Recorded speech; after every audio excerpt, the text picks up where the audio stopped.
paningin, pananaw natin, nung tayo hindi mananampalataya, at pananaw natin ngayon bilang Kristiyano na, bilang anak ng Diyos, bilang kawal ng Diyos, kung paano tayo mamuhay bilang kawal ng Diyos. Amen. So, bagong lahat, tungayan natin ang kanyang salita. 2 Timothy chapter 2, verse 15. Narito po, pagsikapan mong humarap na subok sa Diyos. Manggagawang walang anumang ikahihiya na gumagamit na matuwid ng salita ng katotohanan. Samandali po tayo lumako, manalangin. O Father God in heaven, we worship you in this place, O God. We exalt your name, O God. Pinupurit sinasamba namin ang iyong pangalan, O God.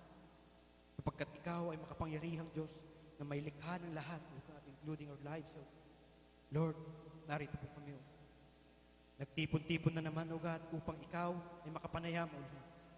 Upang ikaw, O God, malaman namin ang mga nais mo sa aming buhay, ang iyong kalooban, O God. Narito kami, O God. We are thirsty in your presence, O God. Lord, samahan mo po kami, O God. Sa oras na ito, O God, na ikaw ang siyang magningning, ikaw ang siyang makita namin, O God, sa oras na ito, at ikaw ang siyang aming itataas, O Lord. At kami handang makinig na iyong mga salita, O God. Lord, samahan mo, O God. Iniimbita namin ang banal mong Espiritu upang sumama sa bawat isa sa amin, upang ipantindi sa amin ang bawat salitang lalabas, O God, na manggagaling sa ilaman. Lord, wala po kaming alam, O Lord. Hintayin namin maintindihan ang iyong mga salita sapagkat ito'y banal, mahiwagang, O Lord. Ngunit sa tulong ng banal mong Espiritu, na siya magpapaunawa sa amin, O God. Lord, naniniwala kami na ang bawat isa ay may daladala, O God. Amin pong sineset aside yun, O God. Amin pong inaalay yun sa iyo, binibigay namin sa iyo, O God, sapagkat wala kaming karapatan, O God, na dalhin ang aming mga kabigatan sa loob, O God. We surrender everything, O God. We surrender all our cares for you, O God. Because you cares in us. Lord, maraming salamat, O God, sa wisdom na patuloy mong pinagkakaloob sa bawat isa, O Lord. Sa gitna ng problema, O God, patuloy, O God, nire-encourage mo, O God, ang bawat isa, O God, sa pamagitan ng iyong mga salita, O God. Lord, tunay nga naman, O God, na iyong mga salita ay makatotohanan, O Lord. Ang salita ay iyong kalakasan, O God, aming kalakasan ng iyong salita. In times of trouble, O God, sa oras, O God, nabuksan namin ang aming Biblia at magbasa ng iyong salita. Lumalakas, O God, ang aming pangatawan, especially spiritual, O God. Ang iyong salita, O God, ay hindi nagkukulang. Tunay nga naman, ang ikaw, ay hindi nagkukulang. Maraming salamat, O God. Kahit kami, galing sa trabaho, pagod, O God. Ngunit, pinili namin, O Lord, na ikaw ay makatagpo ngayong gabing ito, O Lord. Ikaw ay mapurihan, O God. Ikaw ay makapanayam ngayong gabing ito, Lord. Niniwala kami, O God. You will meet all our needs, O God. Lahat, O God, ng mga nangailangan ngayong oras na ito, O God. Tatagpuin mo, Lord, ang pangailangan ng bawat isa. Lord, dalangin ko rin po, Lord. Itago mo po ako sa iyong likuran, O God. Ikaw lang siyang maningning. Mahayag, O God, sa aking harapan, O God. Wala po akong alam sa iyong salita. Ngunit ang banal mong Espiritu ang siyang magtuturo sa akin, O God. As I decrease, O God, you will increase in my life, O God. At ikaw lamang, O God, ang siyang maluwalhati, O God, sa gabing ito. Lord, kayo na pong siyang bahala, O God, sa bawat isa, O God. Buksan mo ang puso ng bawat isa upang handang tumanggap, O God, ng iyong pagpapala na magagaling sa iyo lamang.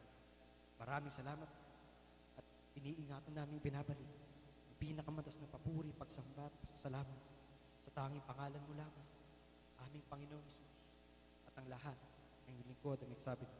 Amen. Pakan natin, Panginoon. So yun, napakaganda ng pag-awit pa lang natin kanina. Ramdam na natin, nakasama natin ang Panginoon. I worship you, my God.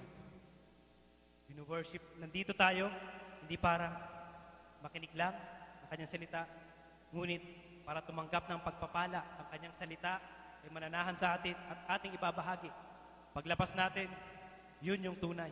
Doon mo malalaman kung ikaw ba ay tumanggap ng pagpapala sapagkat ito'y dala-dala mo sa paglabas mo.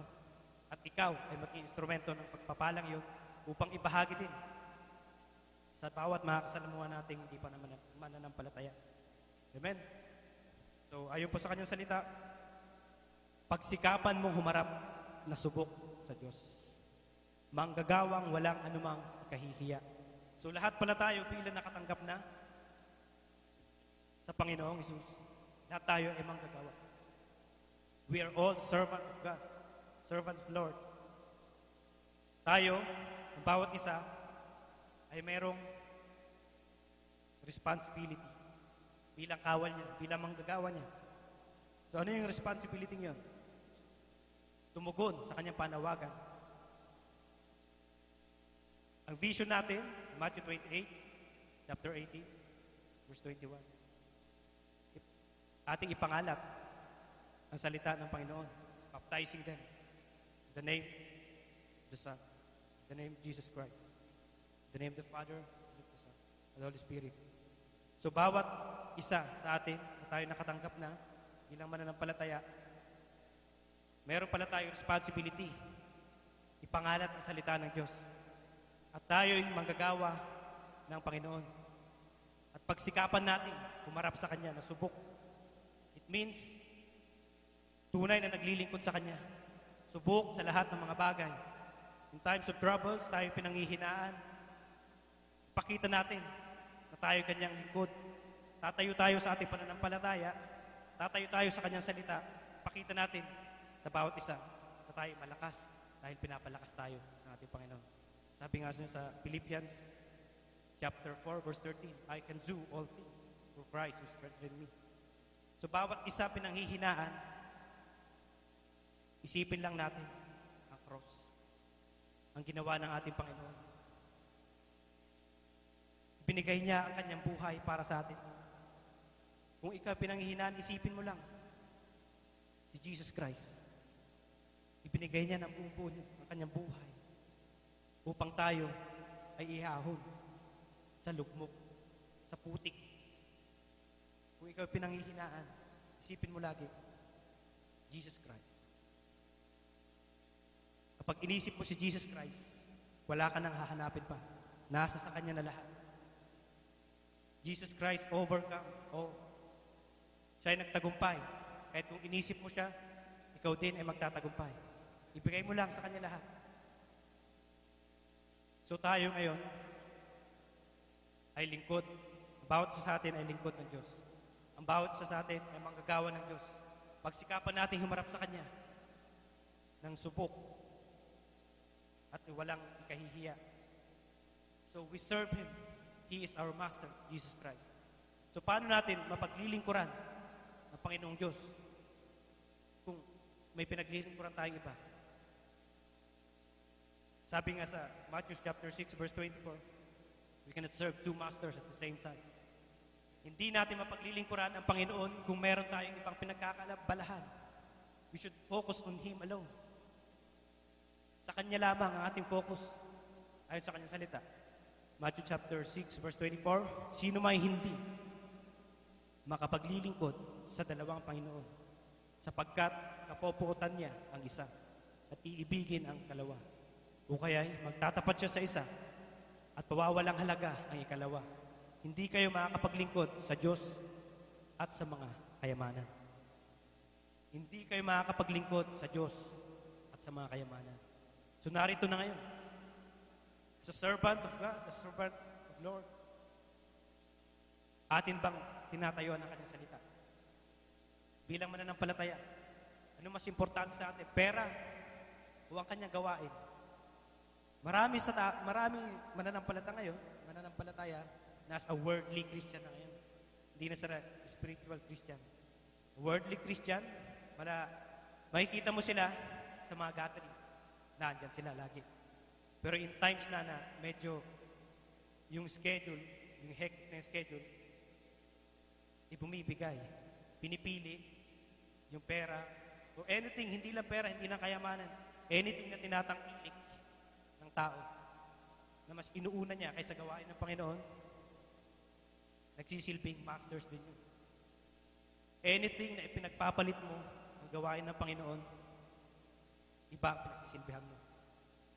Kung may lakad ka, may gawain, inipitan ka ng kaibigan mo, pinsan mo man or something, na lumabas, sabi, ito lang yung time ko, dito lang tayo magkakaroon ng time para magkita, lumabas. Yung araw na yun is nataon, araw ng gawain. So bilang lingkod ng Panginoon, pipili natin ang gawain. Makikita mo, sabi niya sa kanyang salita, pagsikapan natin, walang ikahihiya. So bilang lingkod ng Panginoon at inuna natin ang panawagan ng tao na hindi mananampalataya kaysa sa panawagan ng Panginoon sa kanyang gawain, wala na. Napag-iiwanan na tayo. So, we should be careful sa kahit anong desisyon natin gawin. Isipin natin lagi ang Panginoon. Kaya may nabasa ko, kung gusto mong umunlad, yun, trabaho. Trabaho ng trabaho, sige, kayod ng kayod, sige, overtime ng overtime. Wala nang time, Lord. Kasi gusto niya umunlad. Pero gusto mo umunlad, narito ang true meaning ng unlad. You, as in unahin, and lagi, ang di Diyos. Unahin lagi ang Diyos at ikay uunlad. Sabi niya sa kanyang salita, Matthew 6:33, seek ye first the kingdom of God and His righteousness. And everything, all these things shall be added unto you. Unahin mo ang kanyang kaharian at ang lahat ay pawang idaragdag sa iyo. So wala ka nang dapat alalahanin pa na kailangan ko ng ganito, kaya kailangan ko magtrabaho. Tsaka muna yung gawain na yan. Tsaka muna, kasi mas importante ito. Kailangan ko ng pera, kailangan kong kumayod, kailangan kong magpadala sa Pilipinas. So nasaan na ngayon? Bilang lingkod ng Diyos, na kanyang salita ay hindi mo na tinutupad. Na kung ikaw ay tunay na lingkod ng Diyos, tunay na ikaw ay tumanggap sa Kanya, uunahin mo siya. Kasi wala ka nang alalahanin pa, kasi ang pawang lahat ng ipangailangan ay idaragdag niya. Especially kung tayo may problema. Meron yung iba, ay di mo na ako makakadalo, nagawain kasi may problema ako. So nasat na, itinanggap mo. Yung problema mo, dumating ka, dumalo ka ng gawain, at imimit ni Lord doon mismo yung problema mo. Siya ang kasagutan ng problema mo. Hindi ikaw ang makakasagot, hindi yung kaibigan mo, hindi kapo mo, lalo na yung hindi mananampalataya, nahihingan mo ng advice or tulong.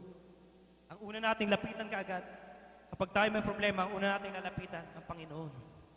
Secondary na lang kung sino mga nasa paligid natin.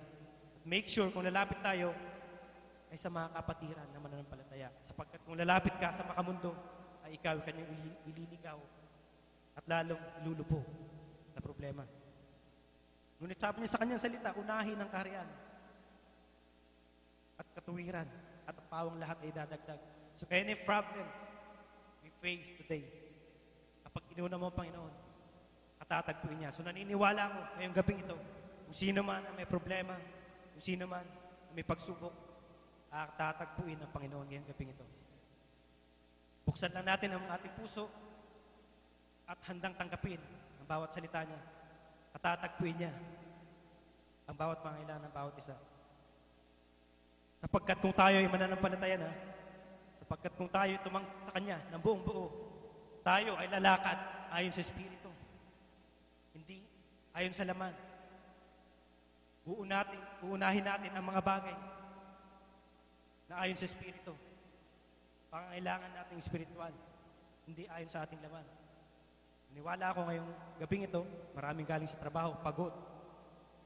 Sarap magpahinga. Yung iba, gutom. Sarap kumain. Sarap matulog, sarap kumain. Unahin mo sarili mo, ngunit dahil ikaw ay nagtagumpay na, uunahin mo gawain ng Panginoon. Uunahin ang pangailangan ng espiritual. Sabi niya sa Romans chapter 8, verse 5, kung sino man ang tumanggap na, ay uunahin ang pangailangan espiritual. Ayon sa kanyang salita, Romans chapter 8, verse 5, sapagkat ang mga ayon sa laman ay magsisitalima sa mga bagay ng laman. Datapwat ang mga ayon sa Espiritu ay sa mga bagay ng Espiritu. So tayo mga tumanggap na bilang Kristiyano, tayo ay tatalima ng ayon sa Espiritu. Hindi tayo ayon sa laman. Sabi nga sa Philippians chapter 4:13, kaya natin lahat. Kasi si Jesus Christ ang nagpapalakas sa atin. So kung isipin natin siya, lalakas tayo. Kung tayo nagugutom, isipin natin siya. Kung tayo naantok, isipin natin siya. Tayo ay lalakas. susupply niya ang ating pangailangan. Tayo gutom, mas maganda yung gutom. At bubusugin tayo ng ating Panginoon ng mga spiritual na kaloob. Pagpapala, manggagaling sa Kanya lamang. So bilang manggagawa ng Panginoon, maraming salamat sa Diyos sa mga buhay niyo na bilang manggagawa ng Panginoon nagtagumpay ngayong gabing ito, na inuna ang Kanyang gawain, inuna ang Kanyang salita, inuna siya para papurihan at para kapanayamin. Niniwala ko kung sino man talaga na may problema ngayong gabing ito, ay katatagpuin ng ating Panginoon. Kumikilos ang ating Panginoon. Ang ating Panginoon ay nasa gitna natin ngayon. Nakikinig, tinitignan ang puso ng bawat isa kung nakabukas at handang tumanggap sa Kanyang pagpapala. Naniniwala ko, dahil tayo pagod, tayo binabagabag ngayon ng tentasyon na pagkaantok. Ngunit hindi magtatagumpay yan. Ayon sa sabi niya, 1 Corinthians chapter 10, verse 13. Anumang tentasyon ay hindi magtatagumpay sapagkat ang ating Panginoong Hesukristo ay nagtagumpay na. Kung anumang gawain ng kaaway ay atin ang ibinawaksi sa pangalan ni Jesus, hindi magtatagumpay, walang magagawa sa ating buhay. Ayon sa sabi niya, 1 Corinthians chapter 10, verse 13. Hindi dumating sa inyo ang anumang tukso, kundi yaong matitiis ng tao. So ayun pala yung tukso ay common lang. Hindi darating sa atin ang mga tukso na hindi natin kaya tayuan, hindi natin kaya iwaksi, hindi natin kaya mapagtagumpayan. At kung sabihin mo ngayon sa katabi mo, kung inaantok-antok, kaya mo yan. Mapagtitiisan mo yan. Unahin natin ang Panginoon. Amen. Glory to God. Yan sabi niya. Hindi dumating sa inyo ang anumang tukso kung hindi yaong matiis ng tao. So lahat pala ng tukso ay matitiis natin. Sinasabing, tukso, layan mo ko.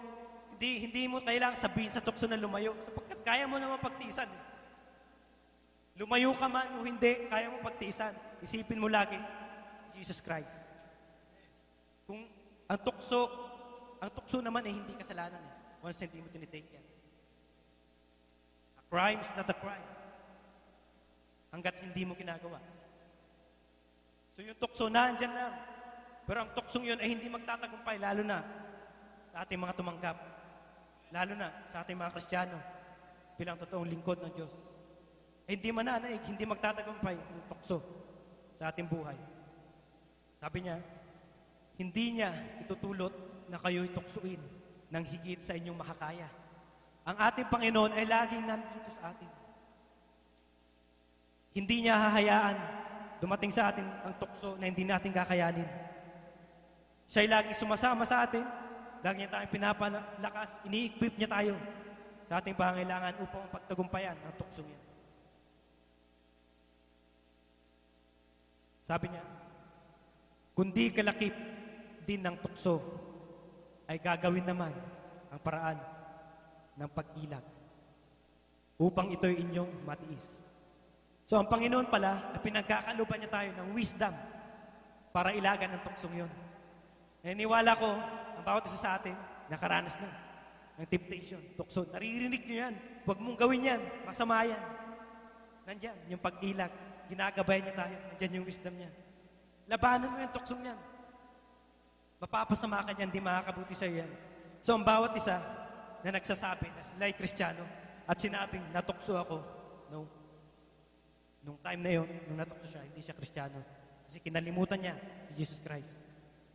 So bilang manggagawa, bilang servant ng Panginoon, ngayon tayo tumanggap na, huwag natin kakaligtaan ang ating Panginoon sa bawat oras, sa bawat minuto, sa bawat segundo, lalong-lalo na sa pagsubok. Huwag mong isipin na kaya ko to. Kaya ko to. Hindi mo kaya kung ikaw lang. Sapagkat sinabi nga yan sa kanyang salita, sa John 15:5, wala tayong magagawa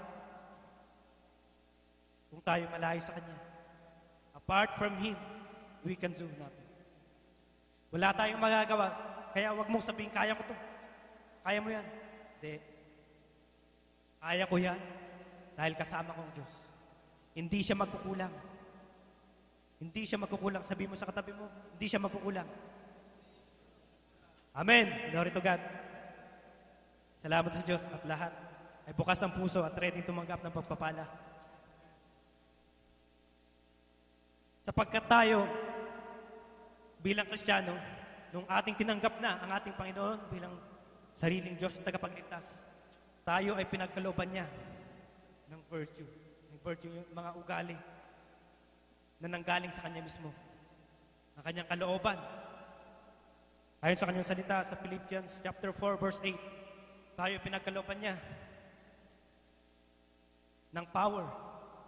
Ano yung power na yun? Nasa sa atin mismo. Yun ang mga virtue. Magandang pag-ugali, magandang asal. Philippians chapter 4 verse 8. Narito ang pinagkaloob sa atin ng ating Panginoon na kung tayo ay tatayo sa Kanyang salita, mabubuhay, magaganap ang mga kapangyarihan na pinagkaloob niya sa atin.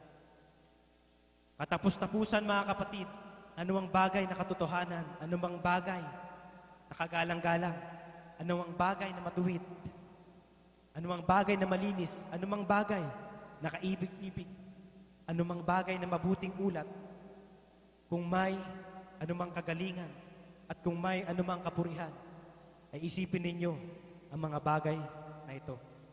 So isipin natin ang mga bagay na yun. Ang mga bagay na yun, lahat ay nanggaling sa Kanya. It came from Him alone.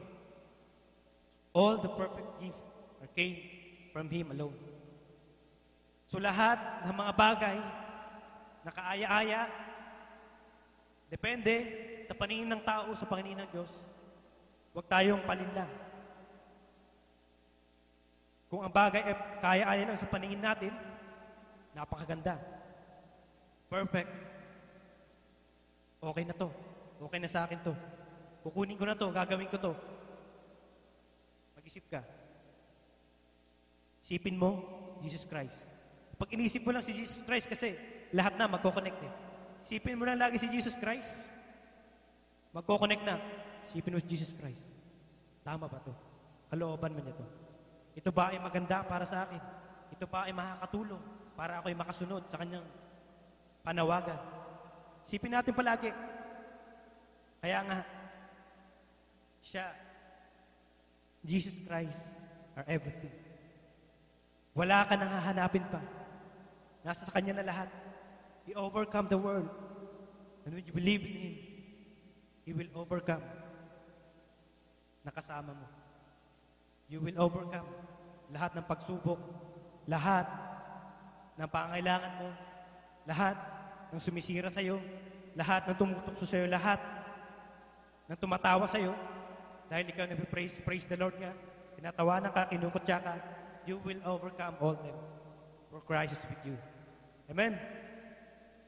So lahat ng mga bagay na katotohanan ay lagi nating isipin. Lagi nating tayuan. Lalo na sa isang kumpanya, may pinapagawa sa iyo ang boss mo na hindi ayon sa trabaho mo. May pagkakamali ang boss mo, tapos ikaw ngayon ay kinausap niya, gawin mo to para maayos natin to. Alam mong yung pinapagawa niya sa iyo ay hindi kalooban ng ating Panginoon. Sapagkat yun ay mali. Para na ma-please mo ang boss mo, gagawin mo. Hindi. Bilang tayo tumanggap na, bilang Kristiyano, we have to stand in the truth. Tayo dapat tumayo sa katotohanan. Sabi ng Panginoon, aharap tayo sa Kanya ng malinis at walang kahihiya bilang lingkod ng Diyos. So kapag tayo ay nag-give in doon sa boss natin at ginawa natin Kanya pinapagawa, nalapag na sa kalooban ng Panginoon, tayo ay nakakahiya na humarap sa ating Panginoon sapagkat itinakwil natin siya sa oras na yun. Kausapin natin ang boss natin, tayuan natin, kasama natin ang Diyos, huwag tayo matakot. Boss, mali ito. Kung nagkamali tayo, harapin natin to. Hindi tayo papabayaan ng Diyos. Kaysa gagawa tayo ng remedyo na labag naman sa kalooban ng Panginoon, mas lalo mapapasama. Napakarami ng times na ganun. Ako mismo, naranasan ko yun nung ako hindi pa mananampalataya. Once na nagkaroon ng problema, lalapit sa iyo ang isang tao, hingi ng tulong, nagawa ng paraan ang problemang yun. Ngunit ang problema ay nagawa niya. Lalapit siya sa iyo para hingin ng tulong. At ikaw naman, magsasuggest. Yung sinasuggest mo sa kanya, okay. Maganda yung sinasuggest mo sa kanya, o sige, harapin natin ito, ganyan. Ngunit ayaw niya, kasi ayaw niya mapahamak siya, kaya siya lumapit sa iyo. Pinapasa niya yun. Para gagawin yung dalawa. Ikaw na ay nakikiayon sa kanyang gusto para pagtakpan. Kanya nagawa. Hindi, tayuan natin. Mali yan. Kung nagkamali tayo, harapin natin. Kaya ang sabi ng Panginoon, hindi siya nagbigay ng problema, hindi natin kayanin. Hindi siya magbibigay ng pagsubok na hindi natin kayang buhatin. For example, ang kaya mong buhatin, 60 kilos lang. Not even 60 kilos ang bibigay sa'yo ng Panginoon. 60 kilos, kaya-kaya mo na. Pero hindi siya magbibigay ng saktong 60 kilos. Ang ibibigay lang niya, minimum lang, 30 kilos. Maximum siguro, 40. Yung kaya-kaya mo. Kasi ang mga anak niya, hindi niya hayaang bumagsak. Magbibigay ng, hindi naman siya nagbibigay ng problema, pagsubok, kung hindi ang kalaban. Inaalaw lang niya yung pagsubok na yon para din sa'yo, para sa ikinalagong mo. Glory to God. Lahat na may mga pagsubok, lahat na may dinaramdam, pagkatapos niyan, nandyan ang pagpapala. Ang pagsubok, ang problema, ay nandyan. Tayuan mo lang yan at makikita mo ang kalakip na pagpapala. Kasi ang pagpapala, nais ng ating Panginoon, pagpalain ng bawat isa. Kapag may paparating na pagpapala na blessings, nandyan ang kalaban, niraratil tayo. Pinabatil tayo sa ating isip. Nandyan yung problema na hindi na tinatakpan niya yung pagpapala, yung blessings na paparating sa atin. Inaagaw ng kaaway, tinatakpan niya ng problema para hindi natin makita yung blessings na yun. Ngunit kung tayo ay tumayo, walang magagawa ang problema. Ang kaaway, walang magagawa sa atin. Tayuan lang natin para makita natin ang pagpapalang paparating sa atin. Sino man ang magbukas ng kanyang puso, sino man ang tumayo sa kanyang pananampalataya, who will stand firm in faith in Christ Jesus, will see ang pagpapala na nakalatag na sa iyong buhay. Paparating na pagbubuksan mo na lang. Ngunit dahil ikaw ay ginulo ng kaaway, minayin mo yung kaaway, yung kalaban, in-entertain mo, wala na. Imbis na pagbuksan mo yung pagpapala, wala na. Na-delay na. At imbis na yung pagpapalang yun ay mapunta sa'yo, dahil inuna mo ang kalaban, nag-give in ka sa temptation, sa problema, nalugmok ka, hindi mo hinanap ang kanyang kaharian, ang kanyang kaluwalhatian, hindi mo na pagbuksan ang iyong pintuan, ang iyong puso para pasukin ang pagpapala. Wala. Hindi mo makikita. Ang malungkot pa doon, imbis na yung pagpapala para sa'yo, makukuha na ng iba.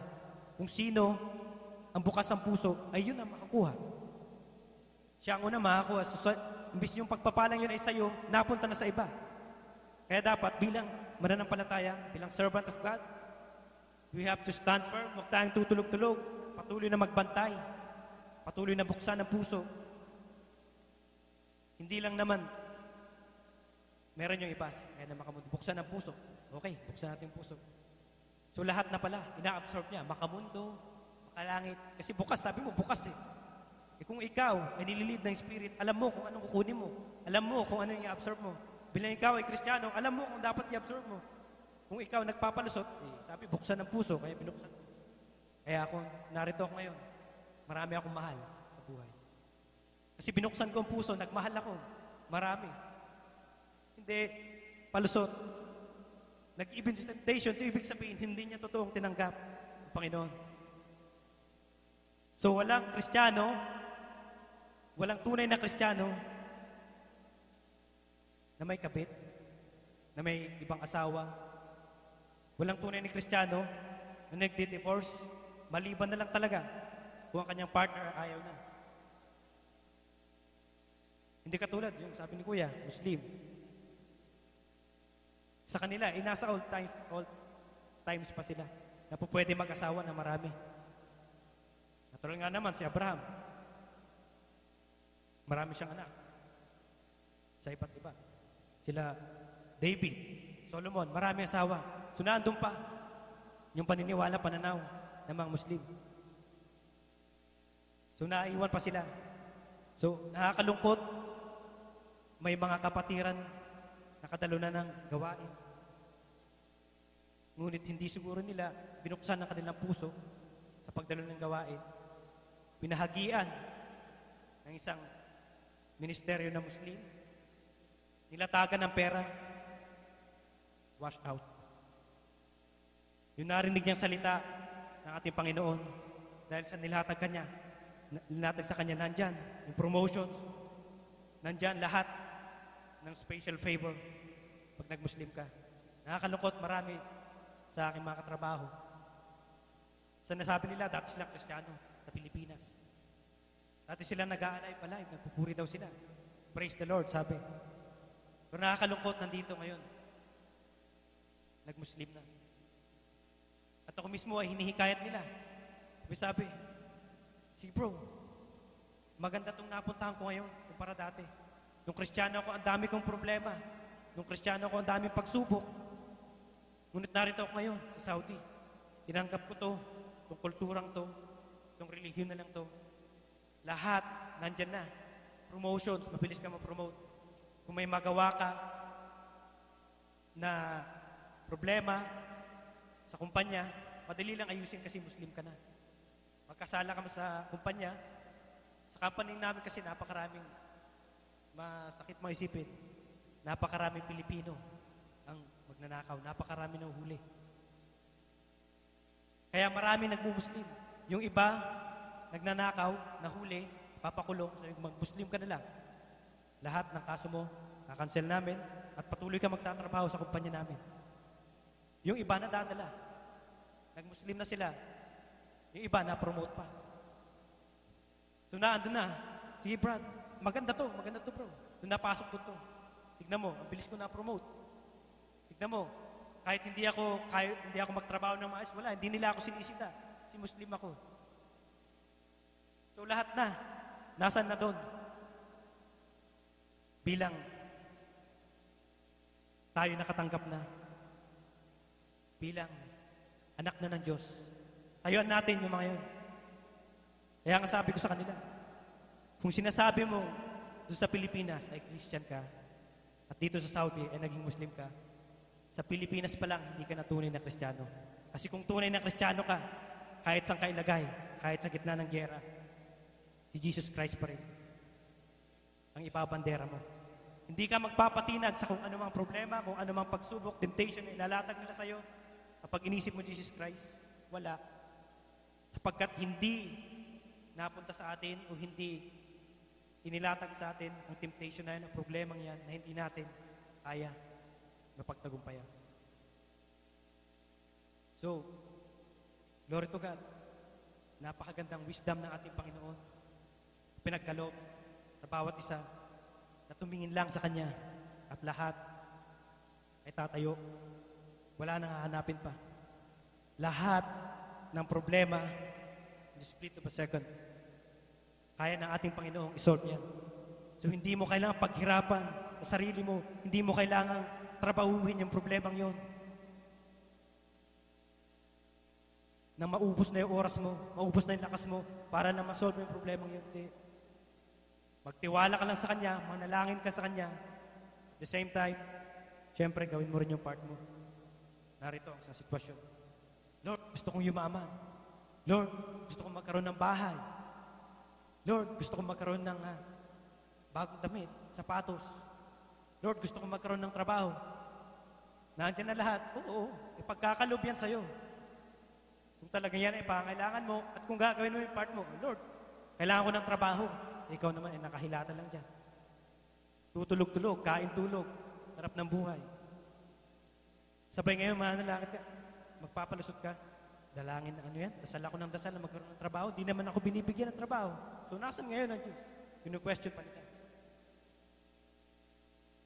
Naandyan yung mga taong mahilig sa filosofiya, philosophy, which is pilosopo. Sabi mo may Diyos, nasan ang Diyos? Hindi mo siya nakikita. Hindi mo siya nakakausap. Lalo na yung mga nakakaangat sa buhay na hindi mananampalataya. Nasaan yung Diyos mo? Ikaw, naghihirap ka. Ako, wala akong Diyos. Mayaman ako, marami akong pera. Marami akong possession. Mataas ang posisyon ko.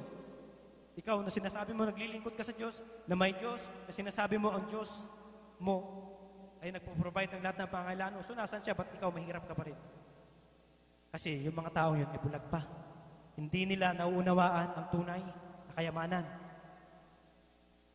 Which is yung kayamanan na pinagkaloob sa atin ng ating Panginoon kung tayo tumanggap, ay yung kapayapaan. Na kahit tayo nasa gitna ng chaos na, ng worst things na, ay meron tayong kapayapaan. Sapagkat alam natin, anumang bagay na ipagkaloob sa atin, na problema man yan or something, makakayanan natin sapagkat we have our refuge. Meron tayong katulong. Meron tayong Diyos na magsasaayos ng bawat problemang yan. Hindi katulad ng hindi na mananampalataya, ang aasahan nila ay sarili lamang nila. Their own strength, their own power, their own wealth. Which is yun. Kapag yun ay pinitik, bagsak. Kasi wala siyang pundasyon. Wala siyang salita ng Diyos. Wala siyang Diyos. Hindi niya kilala ang Diyos. So, bilang tayo tumanggap na, mag-focus tayo kay Jesus Christ. Isipin natin anumang bagay na gagawin natin. Isipin mo, kaya-aya ba ito sa paningin ng aking Panginoon? Isipin natin, bilang Kristiyano, lahat tayo ay haharap sa Kanya. Pagdating ng panahon, isipin mo, haharap ako sa Kanya pagdating ng panahon. Itong gagawin ko bang to ay kaaya-aya sa Kanyang paningin. So naandyan yung wisdom. Kung mali, alam mong mali, hindi mo gagawin. Ngunit kung ikaw ay nakalimot sa mga oras na yon, hindi mo inalala ang ating Panginoon. Bagsak. Siyempre, gagawin mo yun. Inuna mo ang laman mo, hindi yung spiritual needs mo. So, bawat isa, may responsibilidad. Bilang nakatanggap na ng salita ng Panginoon at bilang tumanggap sa Panginoon bilang Kanyang Diyos at tagapagligtas, meron tayong responsibilidad. Ano yun? Ibahagi. Kung ano man natanggap natin ng libre, ibahagi natin. Huwag tayong matatakot, huwag tayong mahihiya. Pagtawanan man tayo, ibahagi natin ang salita ng Panginoon bilang Kanyang workman. Manggagawa, kaya kayo manggagawa eh. Kasi magtatrabaho ka. Magtatrabaho ka sa Panginoon. Paano mo sinabi nagtatrabaho ka kung ikaw ay dumadalo na lamang gawain at ni ang bawat naririnig mong salita niya, hindi mo man lang ma-share sa ibang tao. So paano yun? Para mo sinabing nagpunta ka sa workplace mo at umupo ka lang. Hindi ka nagtrabaho. Ang workplace natin ay naandun sa labas. Ang boss natin, ang office, kumbaga ang opisina ng Panginoon ay narito sa church. Sasabihin niya sa atin kung anong dapat natin gawin. Bibigyan tayo ng instruction. Bibigyan tayo. I-equip tayo ng pangangailangan natin upang kung anumang instruction na yun ibinigay sa atin ay may sasagawa natin. Ang ating trabaho ay nasa labas. Punta tayo sa church, nakinig ng salita. Paglabas natin, ibahagi natin. So, pumunta tayo sa church, tayo dumulog sa opisina ng ating boss, ng ating pinaglilingkuran, ating Panginoon, tanggapin natin kung ano instruction ay bibigay niya, ang kanyang mga salita, tanggapin natin, buksan natin ating mga puso, isapamuhay natin, para paglabas natin sa ating workplace na, makapagtrabaho tayo maayos bilang manggagawa niya. Na tayo haharap sa bandang huli, na walang ikahihiya sa kanya, sapagkat tayo nagtrabaho, nagsumikap, na siya paglingkuran. So paano mo masasabi, ikaw lingkod ng Diyos, kung pag-attend lamang ng church, ay hindi ka makapag-attend. Dahil wala kang tulog, inaantok ka. So paano ka makakapagtrabaho ngayon kung hindi mo na-receive yung instruction? Paano ka makakapagtrabaho kung hindi mo na-receive yung power, yung kalakasan na ibibigay sa iyo para ikaw makapagtrabaho sa labas? So ayon sa kanyang salita, sa Colossians chapter 2, verse 6 to 8, tayo ay lalakad ayon kay Kristo, hindi ayon sa mundo. Ayon sa kanyang salita, alala niya sa atin na bilang tayo nakatanggap na ng kanyang salita, ay hindi na dapat tayo kikita-kita. Hindi na dapat dadaan sa maluwang na daanan. Bagkus, dumaan tayo sa makipot na daanan patungo sa kaluwalhatian, patungo sa buhay na walang hanggan. So we should stand firm. Kailangan magbantay. Sabi niya, Colossians chapter 2, verse 6. Kung paano nga na inyong tinanggap si Kristo Jesus na Panginoon, ay magsilakad kayong gayon sa Kanya. So kung tinanggap natin siya ng tunay, ng buong buo, bukas ang puso, lalakad tayo na gaya niya. Napakarami nagsasabi, Kristiyano ako. May na-encounter ako. Isang workmate ko din. Ano siya? Bading siya. Gay. Sabi niya, ini-invite ko siya. Noong una, hindi ko nalaman na gay siya kasi macho. Astig ng dating eh. Sabi ko, bro, kumusta? Bago siya. Sabi niya, ito, ayos lang. Sabi, busy ka ba? Ano bang day off mo? Tinanong ko anong day off? Tuesday o something. Sabi niya, Tuesday day off ko. Sabi, tama, baka po pwede kitang ma-invite sa gawain ng Panginoon. Sabi, Kristiyano ka? Sabi niya, Kristiyano din ako. Sabi niya. Pero ang sabi niya, bading. Sabi ko sa kanya, Kristiyano ka? Sabi ko, Kristiyano ako. Sabi niya. Alam mo, ibig sabihin ng Kristiyano ka? Oo, sabi. So, ang Panginoong Jesucristo ay tinanggap mo bilang Diyos na tagapagligtas mo. Oo, sabi. So, Christ is the center of your life. Oo, Kristiyano. Ikaw ay handang sumunod kay Kristo. Christian is the follower of Christ. Oo, Kristiyano. Si Kristo ba ay bading? Sabi ko. Lumaki yung mata niya. Si Kristo, kung sasabi mo, you are the followers of Christ, at bading ka, bakit bading ba si Jesus Christ? Siya ay pumipitik din. Bakit pumipitik ba si Jesus Christ? At pinagmamalaki mo na ikaw yung Kristiyano. So napakarami kasi tao na sumisira sa pangalan ni Jesus Christ.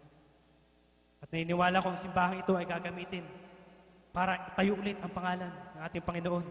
Dadalhin natin na ang mga totoong Kristiyano ay tumatayo.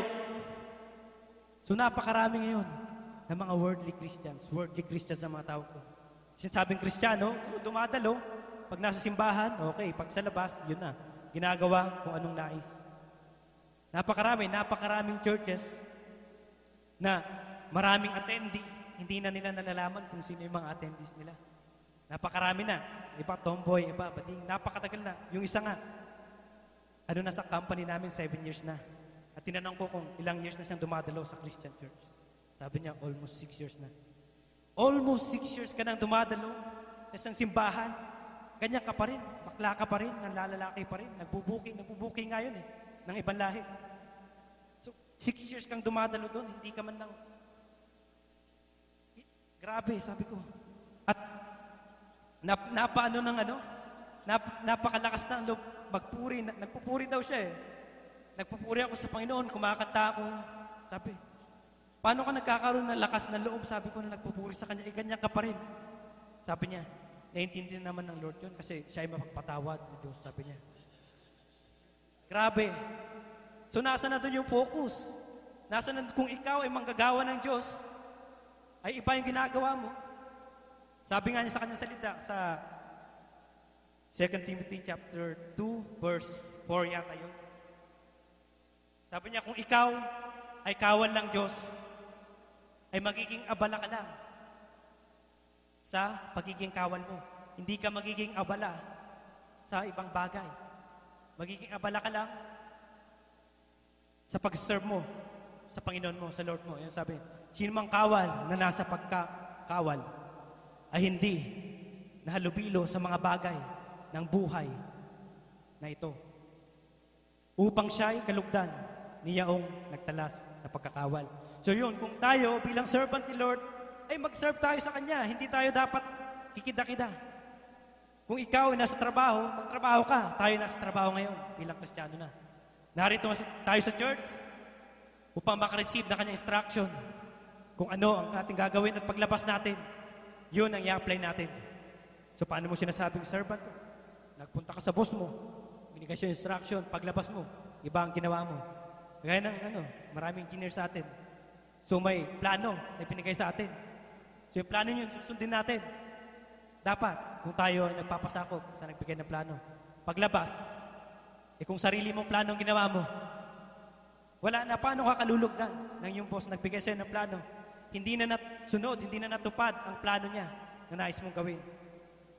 So naandun, bilang Kristiyano, bilang nakarinig na ng kanyang salita, hindi na dapat tayo makihalubilo sa mga worldly. Kung makikihalubilo man tayo, subukan nating maging, alam niyo yung bleach, di ba nagpapaputi ng damit? Kung ang lahat ng kulay ng bawat isa ay makamundo, sabi mo na black, tayo ay maging kahit isang patak lang ng bleach. Sabi natin Zodrox, maging Zodrox doon. Para kapag tayo humalo, magkakaroon ng purity. Tayo ay tatayo.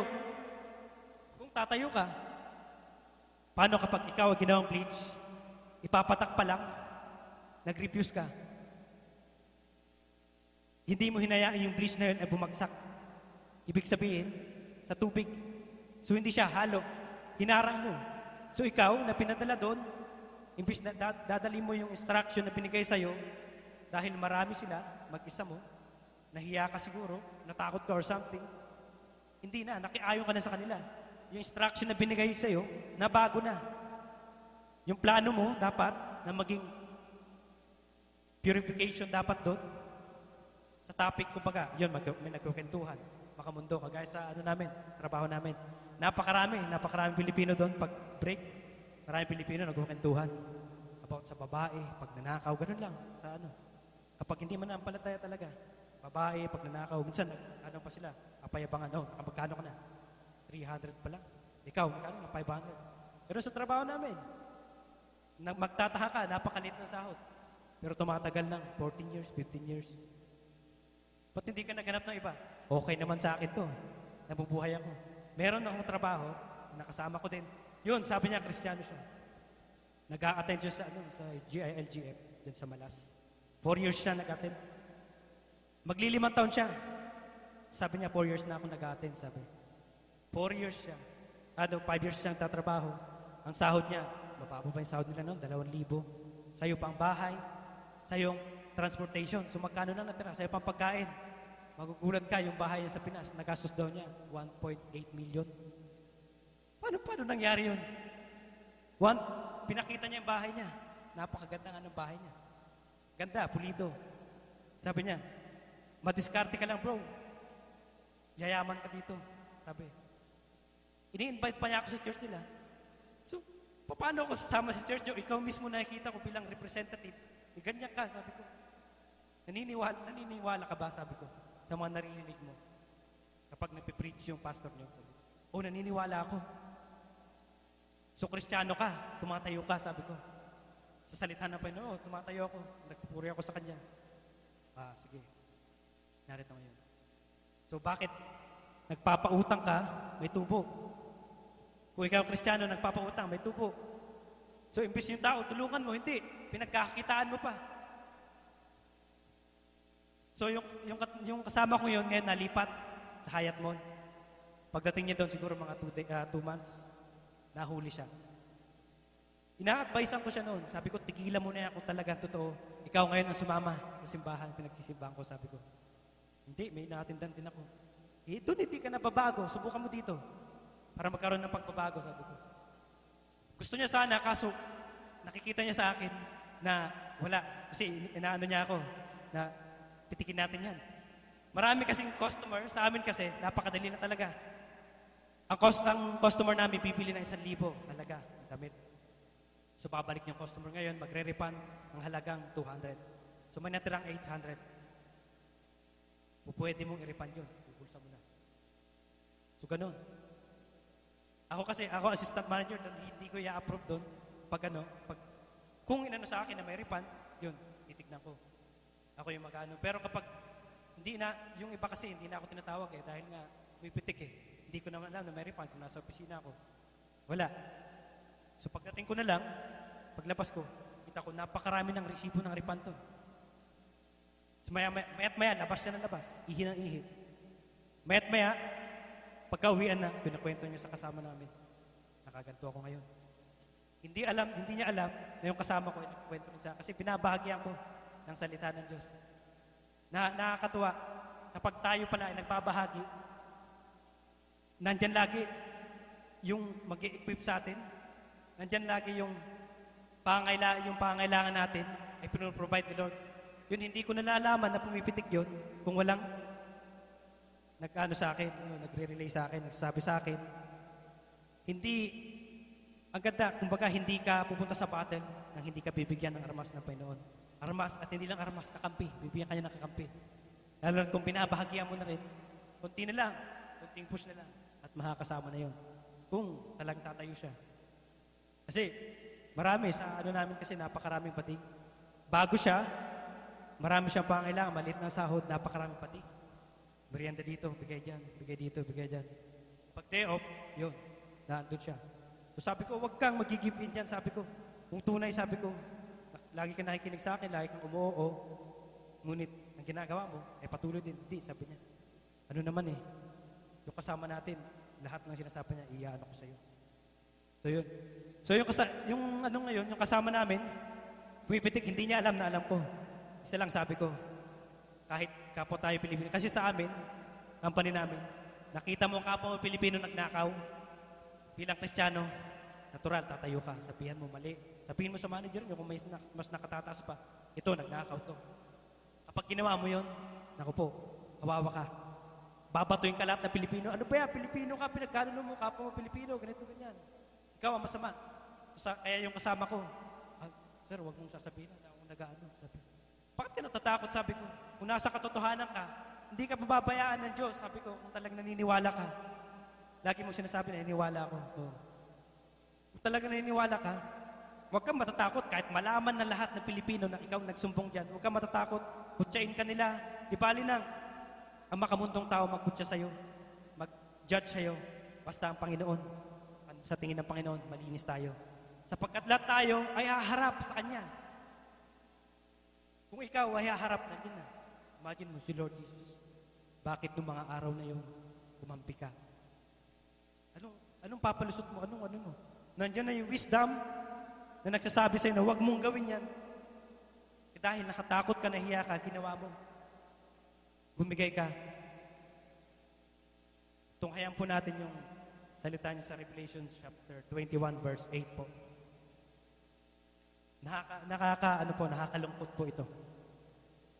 Kung ikaw ay Kristiyano at ikaw, tignan mo, kung sino yung unang, narito kasi yung mga mapupunta sa ikalawang kamatayan. Pansinin nyo, ngunit sa mga duwag at sa mga hindi mananampalataya at sa mga kasuklam-suklam at sa mga mamatay tao at sa mga makiapid at sa mga ngaway at sa mga mapagsamba sa Diyos-Diyosan at sa lahat ng mga sinungaling, ang kanilang bahagi ay sa dagat-dagatang nagniningas na apoy at asupre na siyang ikalawang kamatayan. Pansin nyo, sinabi niya doon, ngunit sa mga duwag, siya mauna na. Ba't inuna yung duwag? Pagkat tayo, tinanggap na natin ang instruction, tinanggap na natin ang Panginoon, lahat ng kapangyarihan, pinagkaloob sa atin, ni-empower tayo para tumayo. Ngunit tayo natakot, hindi natin tinayuan, hindi tayo tumayo. Natuwag tayo. Tinakwil natin siya sa mga oras na yun. At kung tayo may magpapatuloy, na maging duwag na lang, na andyan, parte mo.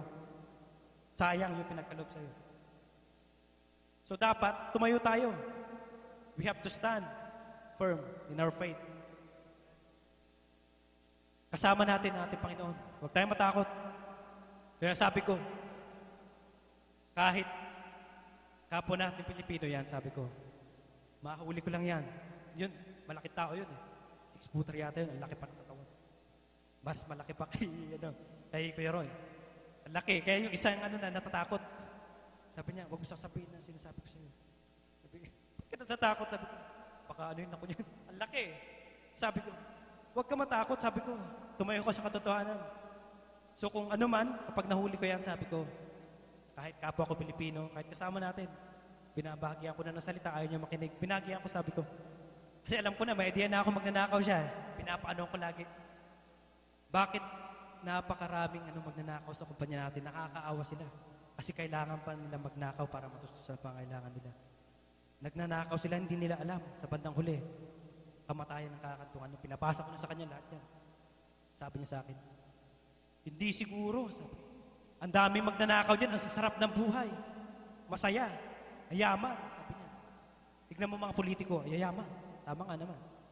Sabi ko, sa ngayon, sabi ko, hindi naman porket nagnakaw ka ngayon, bukas, sisingilan ka na. Hindi. Dahil napakabuti ng ating Diyos. Binibigyan tayo ng grace period. Binibigyan tayo ng pagkakataon para magbago. Napakabuti ng ating Panginoon, sabi ko. Sabi niya, hindi, di dapat na na yun, na parusahan na yun. Dapat namatay na yun, sabi ko. Tignan mo, sabi ko.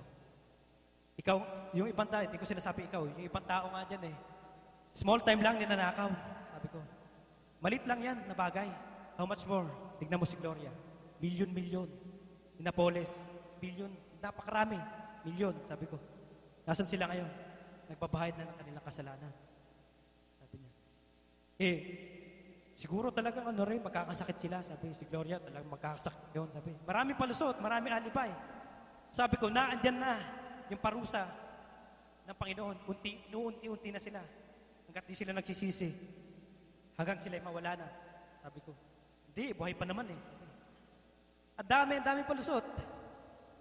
Sabi, tignan mo si Angelo Reyes kako. Napakaraming nakurakot yun, nagpakamatay. Sabi niya, kasalanan na yun. Mayaman na nga siya, sarap ng buhay niya, pakamatay pa siya. Kasi nga sabi ko, yung kayamanan, sabi ko, ay hindi lang yung pera, hindi na ako sa pera. Yung kayamanan, kami mga Kristiyano, mayaman kami kasi may kapayapaan kami. Kung Kristiyano yun, hindi yung papakamatay. Kasi may Diyos siya, may kapayapaan siya. Hindi, sabi, kayamanan. Ang kasaganaan ay napipili mo mga gusto mo, nakakain mo ang gusto mo, sabi. Kung wala kang diskarte, sabi niya, hindi mo makukuha yun, sabi niya sa akin. Sinasabihan pa niya yung isang kapatid natin, si Kuya Arnel. Lagi niya sinasabihan, sabi. Kung hindi ka didiskarte, kung hindi ka gagawa ng ganyan-ganyan, hindi ka, lalo ngayon, galing ka bakasyon, sabi niya. Kung gusto mo, sige, gawin mo to. Gawin mo to sa pag wala yung boss, kasi ibang tindahan siya, ibang company siya. Gawin mo to, makakaipon ka agad. Makakapagpatayo ka ng bahay mo. Grabe, makamundo. Pero yung taong yun, pinagmamalaki niya, na siya daw ay nakakilala. Ang church nila natin niya, Methodist daw siya. Bata pa lang daw siya, Methodist na siya. Lagi daw siya nag-church, kasama niya, pabili niya. So yun, napakarami. Nagkiklaim na silang Kristiyano, ngunit sa gawain nila, bagsak. Kaya nasisira ang pangalan ng ating Panginoon. O bilang Kristiyano, kailangan natin mag-focus bilang manggagawa ng Panginoon, tumayo tayo sa pananampalataya. At ang family JCCC ay maging instrumento ng lahat. At maniniwala sila ay Kristiyano. Maniniwala sila, totoo nga, na ang Diyos na kanilang sinasampa, na kanilang pinaglilingkuran, ay tapat at buhay. So, kailangan natin tumayo. So, kung may pinagdadaanan tayo problema, pinitik lang tayo konti, babagsak tayo, hindi. Natayo tayo. Kahit sa kanyang salita sa Colossians chapter 3, verse 2. Ang focus natin ay sa kanya lamang. Ang focus natin ay sa mga makalangit. Colossians 3, verse 2. Focus natin ay ito natin sa langit, hindi sa lupa. Sapagkat sa lupa, matetempt tayo ng mga kayamanan. Kaya ngayon, liniklaim niya na Kristiyano siya, Methodist siya, hindi siya nag-focus sa taas, nag-focus siya sa lupa. Gusto niyang yumaman Kaya ginagawa niya mga bagay-bagay na hindi dapat. Sabi ng Panginoon, ilagak ninyo ang inyong pag-iisip sa mga bagay na nangasa itaas. Huwag sa mga bagay na nangasa ibabaw ng lupa. Sapagkat ang mga nangasa ibabaw ng lupa ay mabubulok, masisira, maluluma. Cellphone, naluluma. Gusto niyang magkaroon ng cellphone. Pumitik siya. May cellphone siya, bago nga. Pero darating panahon, maluluma din yan. Pero ang kasalanan mo, hindi naluluma. Nandiyan pa rin, nadadagdagan. So focus natin sa taas. So kung ano man yun, spiritual. Magbahagi tayo ng salita, gumawa tayo ng kabutihan, manalangin, magpalakasan sa bawat isa. Focus tayo doon. Kasi yun ang gusto ng ating Panginoon pinaglilingkuran. Palakasin ang bawat isa ng sa kanyang pagdating. As much as possible, bring souls, much more souls as we can. So ang bawat isa ay pinagkalooban ng kapangyarihan, in-equip as a soldier ng ating Panginoon. Ang bawat isa ay handang puksain ang kaaway, ang gawain ng kaaway. Ang bawat isa ay handang magsaklolo sa mga kaluluwang di pa nakakilala. Ayun, ayon sa kanyang salita sa Matthew chapter 24 verse 13. Sapagkat kung sino ang magtatagumpay at gagawa ng kanilang tungkulin habang nandito sa lupa, ay sila maliligtas. But he who endures to the end will be saved. Kung tayo ay tumatayo sa pananampalataya, hindi nag-give in sa temptation, hanggang sa huli, tayo ang makapabilang sa karya ng Diyos. At ang maganda rito, maririnig natin ang salitang ito. Matthew 25, verse 21. Kung tayo ay tumayo sa ating pananampalataya, kung tayo ay gumawa ayon sa kalooban niya, ito ang maririnig natin sa Kanya. Sinabi sa Kanya ng Kanyang Panginoon, mabuting gawa, mabuti at tapat na alipin. Nagtapat ka sa kaunting bagay. Pamahalain kita sa maraming bagay. Pumasok ka sa kagalakan ng iyong Panginoon. Glory to God. Niwala ko ang lahat, ang bawat isa sa atin ay makakarinig ng salita. Well done, my servant, my faithful servant. At tayo papapasukin ng Panginoon sa kanyang kaharian. Sapagkat tayo ay nag-endure hanggang wakas. Yan sa kanyang salita. Sa Luke 10:27, Deuteronomy 6:5, Matthew 22, verse 37. Magagawa natin yan, ang lahat ng mga bagay na ito ay natin ibibigay. Mahalin natin ang ating Panginoon ng lahat ng ating puso. Love the Lord your God with all your heart, all your soul, all your strength, all your mind. Imposible kung matitinag ka pa kapag ginawa mo yun. Sabi niya, all, lahat. So dapat hindi tayo kita-kita. Nandyan yung pagsubok, nandyan yung problema, isipin natin siya. Mahal ko siya, mahal niya ako, nandyan ang lahat. Susupply sa atin kung ano pangailangan natin, kung anong problema, masusolve, sapagkat siya ang masusolve. Sapagkat siya ay minahal mo ng buong puso. At pagsagot niya, sinabi, ibigin mo ang Panginoon mong Diyos ng buong puso mo. Buong puso. So paano mo sinasabing iniibig mo siya?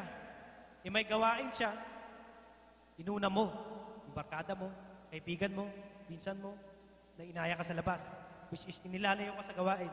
Paano mo sinabing mahal mo siya? Sinabi niya, love me with all your heart. So kahit sino nag-invite sa'yo, uunahin mo ang gawain ng Panginoon. Maganda pa, invite mo kung sino nag-invite sa'yo, dalhin mo dito. Amen. Love your God with all your soul at buong kaluluwa. So paano mo sinasabing, I love you with all my soul? Iba naman na pinagkakaabalahan mo sa Facebook. Imbis na yung mga makalangit, yung mga verses na nasi-share doon. Imbis na yung mga teachings, pamamahagi na napabasa natin doon ay ating pag-ukulan ng pansin, basahin natin. As much as possible, i-share natin din. Kung naintindihan natin, hindi. Inuuna natin minsan. Mga mundo, oh, ganda nito bro. Sexy. Sa Facebook, oh, ganito bro. Ganda ng sasakyan. Ganda ng bahay. Nauuna, or imbis magpasa ka ng Bible, nauna yung mga makamundo. So paano mo sinasabi? You love Him with all your soul. Sinabi, love Him with all your strength. All your strength. Hindi ako makakadalo ng gawain kasi inaantok ako. Wala kasi ako tulog eh. Straight ako eh. Napapahinga naman ako. Maintindihan naman ako ng Panginoon eh. So nasa na doon lahat na. Tatlo na yung nilabag mo kaagad. All your soul, all your mind, all your heart, and all your strength. Lahat na nilabag mo. Kasi lahat kung sinabi mo mahal mo siya, unahin mo siya. Sabi mo siya, all your soul, nagpunta ka doon kasi yun ang kagustuhan ng iyong kaluluwa. Mapalakas. All your strength, yung strength mo, kinip mo na sa iyo. Inari mo. Hindi naman ikaw nagmamahari ng strength na yan Ang Panginoon na nagsusupply ng strength na yon para makapagpatuloy ka, para makapaglingkod. Pero yung strength na yon ay ginamit mo para ikaw hindi makadalo. Tulog muna ako para malakas ulit ako, bawi ko yung lakas ko. Hindi ka nagtiwala sa Kanya na Siya ang magsusupply ng kalakasan mo. Buong pag-iisip. Isipin natin ang Panginoon lagi. Hindi yung iniisip natin, kakainin natin mamaya, lalo't gutom na tayo, kakainin natin mamaya. Inarito pa tayo pinapakain ng Panginoon ng spiritual. Huwag mo na isipin yung pangailangan mo, pagkain mo, physical. Unahin muna, buong pag-iisip, kung ano pinapakain sa atin. Unahin natin, isipin natin ang Panginoon, ang Kanyang kalooban, hindi yung problema natin na sumasagabal para tayo makapag-focus sa Kanya. Unahin natin lagi ang Diyos. Kaya kung sino man dito ang gustong umunlad, physically, spiritually, lahat ng mga bagay-bagay, we should focus on the Lord. Basahin natin ulit ang ating text. 2 Timothy chapter 2, verse 15. Napakalinaw, napakaganda ng salita. Pagsikapan mong humarap na subok sa Diyos. Pagsikapan mong humarap, magtrabaho ka, subok na ikaw nagtrabaho. Manggagawang walang anumang ikahihiya. So lahat tayo ay servant of Lord, servant of God, nang walang ikakahiya. Hindi tayo mahihiyang humarap sa Kanya sapagkat tayo ay gumanap ng Kanyang kalooban na gumagamit na matuwid ng salita ng katotohanan. So yun ang ating armas. Yun lagi ang ating plano. Bawat marireceive natin sa Kanya, makukuha lang natin yun sa magitan ng pagpapasa ng Kanyang salita sa Bible. Naandun ang lahat ng instruction niya. Gagamit tayo ng matuwid na salita ng katotohanan. Tayo magtatrabaho, tayo ay engineer ng Lord, manager ng Lord. Lahat tayo ay niluklok ng Lord bilang ulo, hindi buntot. Hindi man tayo mataas ang posisyon sa trabaho natin, ngunit tayo ay manager. Bakit? Tayo ang magmamanage ngayon sa mga kaluluwang ligaw, pangdalhin sa Kanyang gawain. Hindi tayo engineer, ngunit tayo engineer ng Lord. Bakit? Susundan natin ang plano ng Panginoon upang masunod ang Kanyang kalooban. Amen? Kung sinong gustong umunlad, spiritually, maglingkod, magpasakop, set aside lahat ng mga bagay-bagay. Unahin natin lagi ang Diyos at ang bawat isa ay uunlad. Amen? Glory to God. Naniwala ko, may mga idadagdag pa ng ating mahal na pastor na makakapagpalakas at makakapag-equip sa bawat isa para magkaroon ng lakas na tumayo bilang isang sundalo ng Diyos. Glory to God. Papuri sa Diyos lamang. Amen. Amen. Pinagpala po ba tayo ng Panginoon? Amen. At palakpan po natin ang Diyos sa buhay po ni Kuya Rex.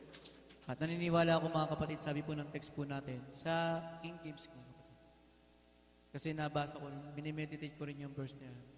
At nakakatuwa po dahil ayun din yung binigay sa akin ng Lord ng Word of God kanina. Sa ibang version po, yan po, do your best. Amen? Sa King James po, Kuya Manny.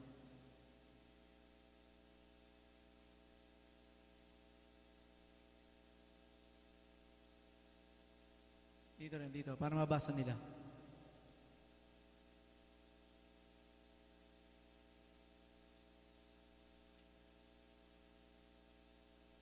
Asan?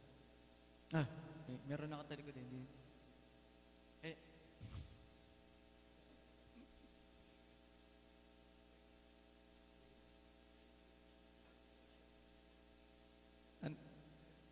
King James. Ano yung kaninang may do your best? Anong version yun? ASB? RSB pala. RSB. Sa NIV kasi, do your best din. So, RSB. Sa RSB pala. Yan, mga kapatid. Basahin niyo po. Do your best to present yourself to God as one approved. Amen. Alam niyo po yung nire-reveal ng Lord sa akin kanina rito. Sabi po, do your best. Sabi niyo po sa katabi mo, do your best. Amen? Kamayan niyo po yung katabi niya, mga kapatid. Tingnan niyo po yung mga kamay niya, mga kapatid. Tingnan niyo po. Yan po. Yan po yung gagawa ng best para sa Panginoon. Kung bumula sa kamay na yan, sabi po ng Matthew 25:21. Nakot na po kanina yung mga kapatid. Matthew 25:21. Sa pamamagitan ng kamay ito, mga kapatid. Matthew 25:21. Ayan. Sabi ron, lalim ah. RSB, kapatid, RSB. Nasaan na? Ayun. You have been faithful over a little, I will set you over much. Amen? You have been faithful to little, and I will entrust you sa mas malaki pang bagay. Amen? Yung inahawakan po natin ng ating mga kamay, Panginoon, sa Lord natin ginagawa yung mga kapatid. Maliit lang yan. Pero darating yung panahon, mga kapatid, palalakihin ng Panginoon yung ibigay sa atin. Amen? Pero ang nais ng Panginoon, do your best. Lalo-lalo sa gawain ng Panginoon, mga kapatid. Amen? Sino pong nagnanais pagkatiwalaan ng Lord sa malaking bagay? Ang sabi po ng Proverbs 37:25, ito po pangako niya sa atin. Amen? Proverbs 37:25.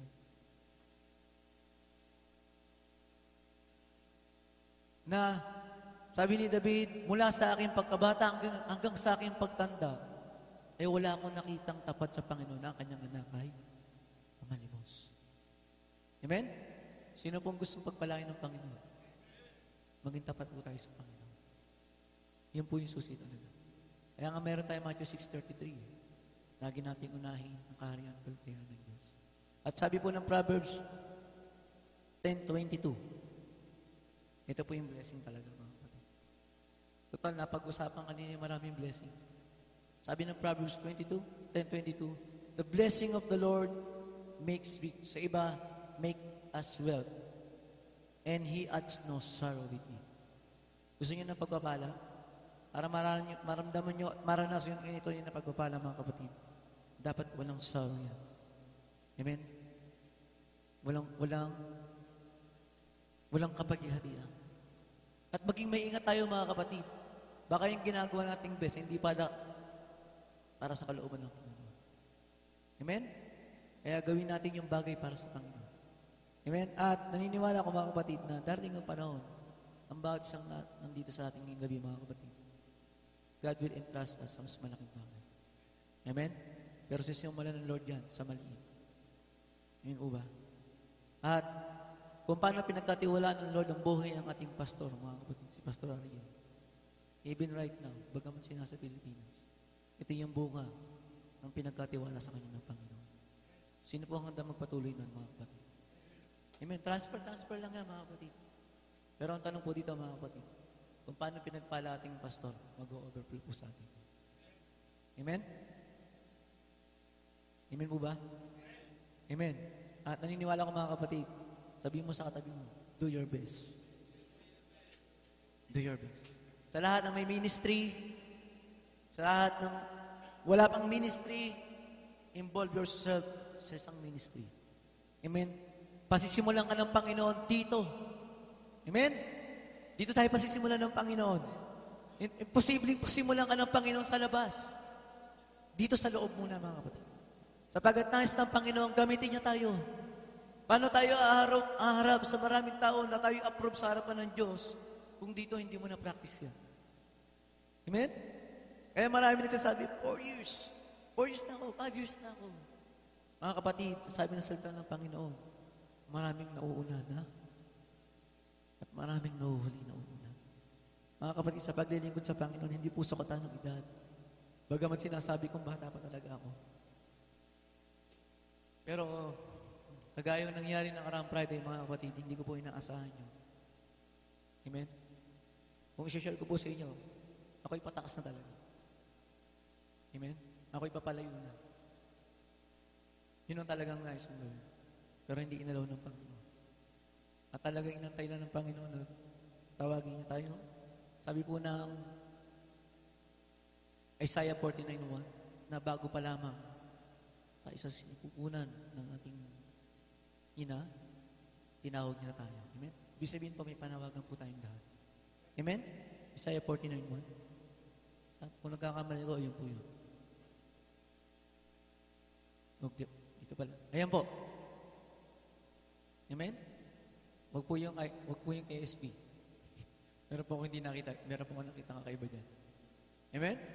Ayan po. Listen to me, O coastlands, and hearken your peoples from afar. The Lord called me from the womb, from the body of my mother, in my name. Amen? Nasa sinapupunan ka pa lamang ng iyong ina, nung tayo hindi pa pinapanganak. Hindi pa alam ng nanay natin, ng magulang natin kung ano ipapangalan sa atin. Pero alam na ng Diyos ang pangalan mo. Amen? Na-mention niya na yung pangalan mo. Kung ang pangalan mo, Kuya Troy, Troy ka na, sabi ng Panginoon. Kung ang pangalan mo, Kuya Roy, magkatunog kayo, Roy ang pangalan. Amen? Amen? Si Kuya Royce, wala pa eh. Amen? At marami ring Rex dito. Rex. Kuya Dexter, katunog ng Rex. Amen?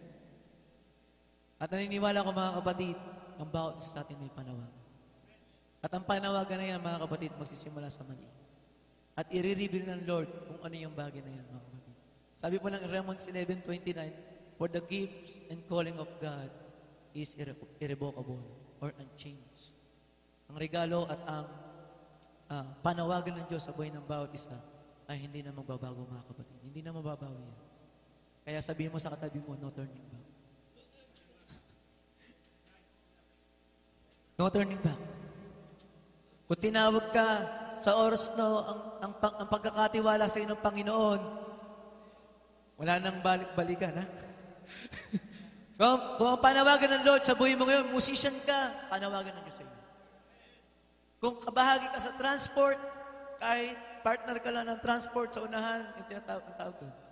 Navigator, pag nakikita mo yung transport, ba, nagtatransport si kapatid, samahan ko na lang para pabalik. Hindi ako tokin. Panawagan ng Diyos sa buhay mo. Kung ang panawagan ng Diyos sa buhay mo ay ini-encourage ka na mag-back up, Kuya Roy, Lord, pagod sa buhay mo. Panawagan ng Lord sa iyo. Encouragement o panawagan ng Diyos sa buhay mo ay may involve ka sa prayer. Prayer ministry. May involve ka. Kung ang panawagan sa pagluluto, schedule, fellowship, tulungan niyo si Kuya Rex Del Mundo. At ang panawagan ng pastor sa buhay ng ating pastoral yan, suportahan natin lahat. Amen. Dito natin papatanalan sinabi ng ating topic. Do your best what is approved. Amen? Kapag tinutulungan mo ang lingkod ng Diyos, mga kapatid, gagawin mo ang lahat ng best mo. Dahil kung naniniwala ka na ang Diyos ang tumawag sa buhay ng isang lingkod, mga kapatid, hindi natin mapaglilingkuran ng direkta ang Diyos. Kaya po yung bagay na naungaan ko noon. Sinasabi mong mahalang mo ang Diyos. Sinasabi mong, ang daling awitin yun, Lord, I give you my heart. I give you my soul. I live for you alone. Exactly. Every breath that I take, every moment I wake, Lord, have your ways in me. Lord, have your ways in me. Pero naglilingkod ka on your own is not approved. Amen? Kaya nga meron tayong Hebrews 10:25. Magpalakasan tayo sa baptisa. At mga kapatid, naniniwala ko, yung blessing ng Lord. Amen? Dami-dami tayong lahat yan. Amen? Tayo pong lahat at tayo manalangin, mga kapatid. Isa pa nating awitin yung sayo ang papuri. Amen? At naniniwala ako, tulad ng awiting to, mga kapatid, na sige, huwag na kayong umalis. Amen? Alam niyo po ba sa panahon ni Jesus Christ noon, mga kapatid? Pag ang Lord, nagkaroon ng gathering. Yung iba, nakaupo sa sahig. Yung iba, sa bintana. Walang formality na Mamalaya, kahit saan mo pwesto. Dahil ang presensya ng Panginoon, mga kapatid, nasa bawat sulok lugar. Amen? Kung ano yung pwedeng pasukan ng Panginoon, papasukan niyo. Kahit nasaan lugar po tayo, nasa CR ka, nasa kwarto ka, nasa kasulok-sulok ka lang, sa ilalim ka ng kortina, nandiyan ang Panginoon. Walang makakatakas sa Panginoon. And right now, let's continue to worship the Lord. As we sing this song, let us do our best to God. Sa iyo ang papuri at pasasalamat alay sa iyo, aming Diyos. Luwalhatian at karangalan alay sa iyo ang papuri, Panginoon. Sa iyo ang papuri at pasasalamat aming Diyos.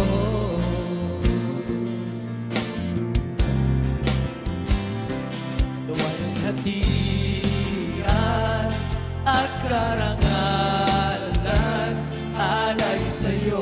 Lord, we do our best to you, God. Narito ang buhay namin, Panginoon. Narito ang buhay ko, Panginoon. Gamitin mo sa'yo lamang ialay ang puso ko'y sa'yo.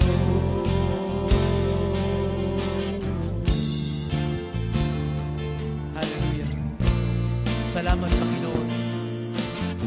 Pag ika'y kasama, pag ika'y kasama, anong ligaya na darama. Pag-asa, pag-asa, akong nakikita, pagkapiling ka. Pag ika'y kasama, isa nating alitin sa Panginoon. Pag ika'y kasama, anong ligaya na darama. May pag-asa, may pag-asa, akong nakikita, pagkapiling ka. Minsan pa nating awitin, narito ang buhay natin sa Panginoon. Narito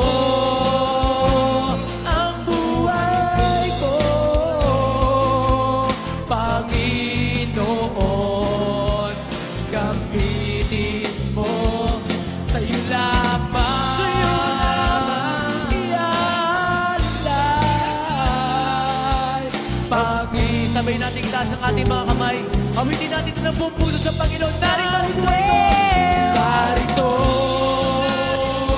ang buhay ko. Narito Panginoon, gamitin mo sa'yo lamang ialay, Panginoon, sa'yo, Panginoon. Narito kami, Panginoon, ang iyong mga anak, O God. Dalangin ko, O Diyos, sa bawat kamay na nakataas, Panginoon, ay katagpuin mo, Panginoon, ang kahilingan ng bawat puso ng bawat sa Panginoon. Ngunit, Lord, patuloy mo ihanda ang mga buhay. Gamitin mo kami, Panginoon, para lamang sa iyo ko latihan, Panginoon.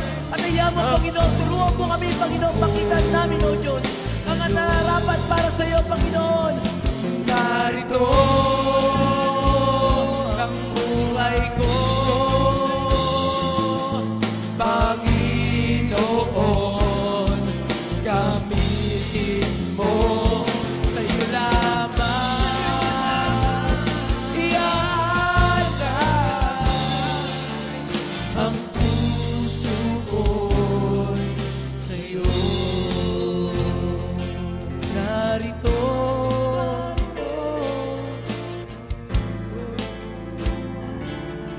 Panginoon, gamitin mo sa'yo lamang iaalay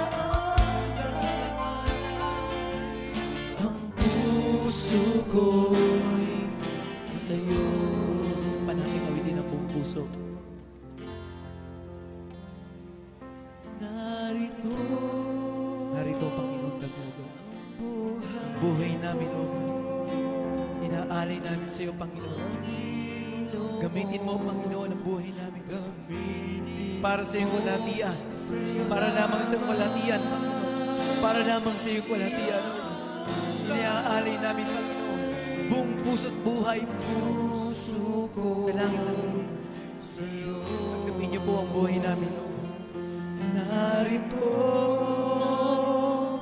ang buhay ko, Panginoon. Gamitin mo sa iyo lamang iaalay ang puso ko'y sa iyo.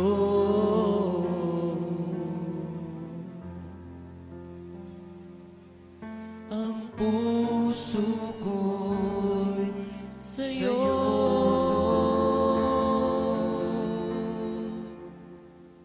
Ang puso ko'y sa iyo. Panginoon, O God, sa iyo ang puso namin. Lord, dalangin ko, Panginoon, sa buhay ng aming mga kapatid na narito. Sa kapangyarihan, Panginoon, sa pangalan ng Ama, ng Anak, at ng Espiritu Santo. Lord, tulungan mo kaming magawa namin ang iyong kaloob. Yes, O God. Hallelujah. Mga bagay, Panginoon, na ayon sa iyong kaloob. Amen. Katanggap-tanggap sa iyo. Kalugod-lugod sa iyo, Panginoon. Hallelujah. Turuan mo kaming lumaya, Panginoon. Yes, O God. Turuan mo kaming, Panginoon, pagkatiwalaan sa maliit. Amen. Turuan mo kaming gumawa, Panginoon, sa maliit na bagay. Yes, Lord. Naniniwala kami, Panginoon. Mula sa oras na ito. Pagkakatiwalaan niyo, Panginoon, ang buhay namin. Sa higit na bagay pa, sa mas malaking bagay pa, Panginoon. Hallelujah. Upang ang panawagan mo, Panginoon, sa buhay ng iyong mga anak na narito, Amen, O God. Panginoon, Hallelujah. ay magaganap sa pangalan Yes, ni Jesus. Lord, pagharian niyo ang aming buhay. Na ikaw lagi ang makita. Na laging masambit ng aming buhay, ng aming mga langit. Sa iyo ang papuri at pasasalamat. Aming Diyos. Kalulatian. May alay namin sa iyo. Salamat, Panginoon. Tinatagpo niyo, Panginoon, ang buhay ng mga bawat isa. Amen. Salamat. Naniniwala kami, Panginoon. Iisa ang Diyos na aming sinasabi. Yes, O God. Iisang Espiritu. Yes, Lord Jesus. Bagamat wala man, Panginoon, ang aming pastor. Salamat, Panginoon. Nasa kalagitnaan. Amen, O God. Hallelujah. Sinabi mo yung salita, Panginoon, na dalawa, tatlo na gatipon sa iyo. Nasa kalagitnaan natin. Yes, O God. Salamat, Panginoon, katagpuin niyo pangangailangan ng bawat kapatid namin. Amen, O God. Jesus' name. Salamat, O God. Sino man sa amin ang ihina sa pangalan ni Jesus ay lalakas. Jesus' name. Sino man may karamdaman sa pangalan ni Jesus ay gagaling. Sino man ang ihina ay magkakaroon ng bagong kalakasan sa Panginoon. Sino man ang kapos ng away ay muling lalaya sa pangalan ni Amen, O Jesus. God. Jesus' name. And right now, we are victorious, son of God. Amen, O God. Jesus' We name. are victorious. Amen. We are victors in Christ. Hallelujah. We are victors, O God. Amen. Matagumpay kami, Panginoon, sa pangalan mo. Amen. At magagawa namin ang lahat ng bagay sa pangalan mo. Amen. Pagpalain niyo, Panginoon, ang mga mahal namin sa buhay. Yes, Lord. Hallelujah. Ang bawat may mga asawa, Panginoon. Amen. Ang bawat may mga anak. Ang bawat may mga magulang kapatid. Ang bawat may relasyon, Panginoon. Lord, ang gawa ng aming kamay, Panginoon, sa aming mga trabaho. Amen. Sinabi mo yung salita, Panginoon, promotion nor comes to the east or nor from the west, Amen. Panginoon. But it comes from the Lord. Your promotion, O God, Amen. ay manggagaling sa iyo, Panginoon. Yes, Lord. You will promote our lives. Amen. You will promote our salary. Yes, You will Lord. promote our strength. Amen. You will promote our lives, O God. You will promote our family in Jesus' Yes. name. You will promote our strength in Jesus' name, O Amen. God. For you are a God of promotion and promotion to the highest, O God. For you are good, O God. Narito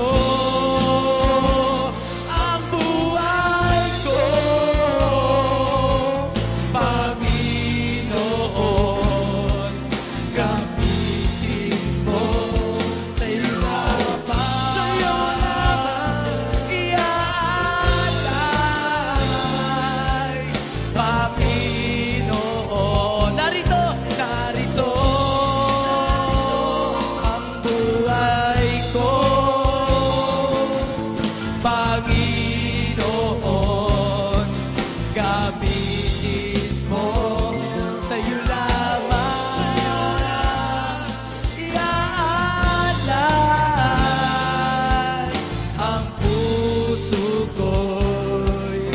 Sa'yo ang puso ko'y sa'yo.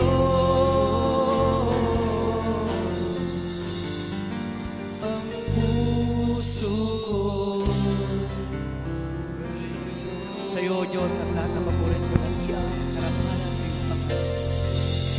Ang pag-ibig ng Diyos Ama, ang pagkabala ng Diyos Anak, at ang pakibisan ng Banal Espiritu Santo ay tumaamin ngayon at nagpakailanman sa pangalan ng lahat ng anak ng Diyos ay magsasabi na malakas na. Amen.